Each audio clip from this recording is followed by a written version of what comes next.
Welcome to Pindar Poetry. We hope you learned something new. You begin by positioning the TV and gathering essentials so you can act quickly. First, plug the power cable into the TV, then into a surge protector. This protects the set. Next, connect your primary HDMI cable from the streaming box or console to HDMI 1 on the TV. If using antenna or cable coax, attach it now. Once done, tidy cables with ties and verify the TV has 2 inches of clear space. For ventilation, you now tell the TV where to look and how to get online. After powering on, open the input or source menu and select the HDMI port you used.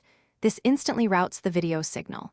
Then, navigate to network settings to connect to Wi-Fi, enter the password carefully. If available, plug an Ethernet cable for more stable bandwidth. Also, rename HDMI ports to match devices. This makes switching simple. Make sure software prompts for software updates and accept them to ensure compatibility. You finish by optimizing picture and sound so viewing is comfortable. Go to picture settings and choose a mode, standard for general use, movie for films, and tweak brightness and contrast until skin tones look natural. Then select audio output based on your setup and run a sound test.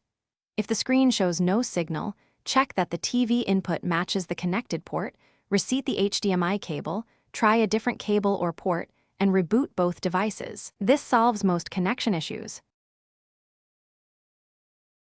Thanks for watching. Consider subscribing if we helped you.